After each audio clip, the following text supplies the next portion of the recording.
ప్రకాశం బ్యారేజీలోకి కొట్టుకు వచ్చిన బోట్ల ఘటనపై జగన్ ఆసక్తికర వ్యాఖ్యలు చేశారు. ఆ బోట్లతో తమ పార్టీకి ఎటువంటి సంబంధమూ లేదని అన్నారు ఆయన. కూటమి అధికారంలోకి వచ్చిన తరువాత వాటితో విజయోత్సవ ర్యాలీలు కూడా చేశారని తెలిపారు ఆయన.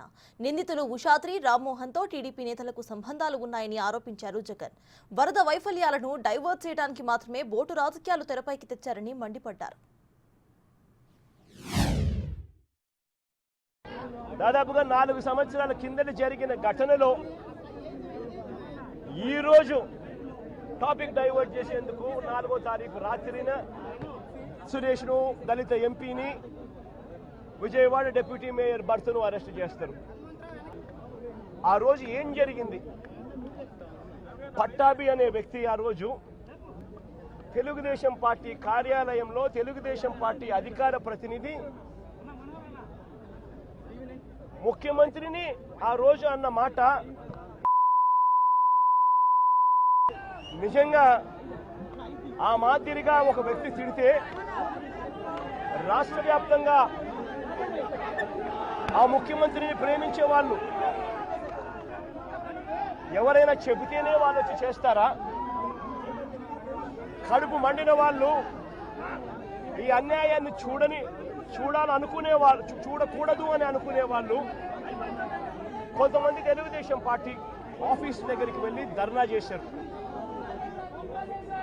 ధర్నా చేస్తే అటువైపు నుండి తెలుగుదేశం పార్టీ వాళ్ళు తప్పు చేసిందే కాక ధర్నా చేయడానికి వచ్చిన వాళ్ళ మీద దాడి చేయడానికి కూడా ప్రయత్నం చేశారు. ఈ ప్రభుత్వం ఎల్లకాలం ఉండదు. ఒక తప్పుడు సాంప్రదాయానికి మీరు బీజం వేస్తా ఉన్నారు. ఇదే తప్పుడు సాంప్రదాయం ఒక సునామీ అవుతుంది. రేపొద్దున మీ నాయకులందరికీ కూడా ఇదే గతి పడుతుంది. ఇదే జైల్లోనే మీరంతా కూడా ఉంటారు. రెడ్ బుక్లు మీరు ఒక్కరే పెట్టుకుంటారని చెప్పి మీరు అనుకుంటున్నారేమో. రెడ్ బుక్ పెట్టుకోవడం అన్నది చాలా సులభమైన పని. రెడ్ బుక్ పెట్టుకోవడం అన్నది చాలా సులభమైన పని. మనం మీ విలేకరు కృష్ణకు చెప్పి, కృష్ణ నువ్వు ఒక రెడ్ బుక్ మెయింటైన్ చేయంటే కృష్ణ కూడా మెయింటైన్ చేస్తాడు ఒక రెడ్ బుక్.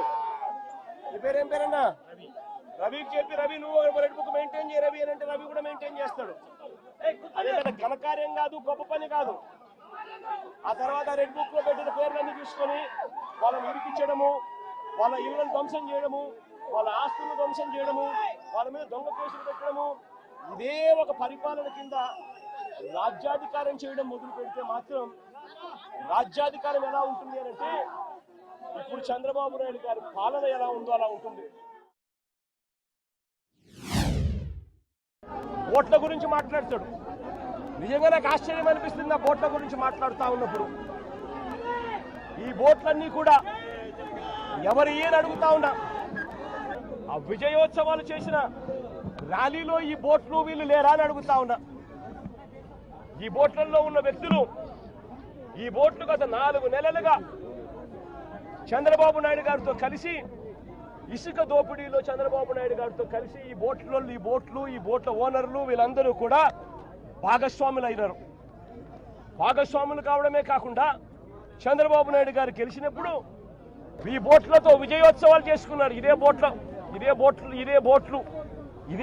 ఓనర్లు, ఇదే బోట్లు.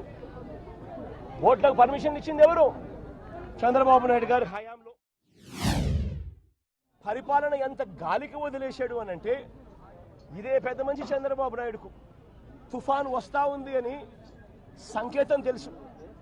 బుధవారం నాడే తుఫాను, శుక్రవారం సాయంత్రం నుంచి తుఫాను రాబోతా ఉంది, భారీ స్థాయిలో వర్షాలు పడతాయి, అతి భారీ వర్షాలు కురుస్తాయి శుక్రవారం సాయంత్రం నుంచి అని తనకు అలర్ట్ వచ్చింది. బుధవారం నాడే చంద్రబాబు నాయుడు దగ్గర బుధవారము, గురువారము, శుక్రవారం మధ్యాహ్నం దాకా టైం ఉండేది. కానీ చంద్రబాబు నాయుడు గారు అనే వ్యక్తి ఎంతగా ఈ మనిషి రెడ్ బుక్ పాలన మీద ధ్యాస పెడతా ఉన్నాడో తప్ప ప్రజల అగసాట్ల మీద ధ్యాస పెట్టడం లేదన్న దానికి ఇదే నిదర్శనం. 2.5 రోజు టైం ఉన్నా కూడా, బుధవారము, గురువారము, శుక్రవారం మధ్యాహ్నం దాకా టైం ఉన్నా కూడా చంద్రబాబు నాయుడు గాలికి వదిలేశాడు ప్రజలను.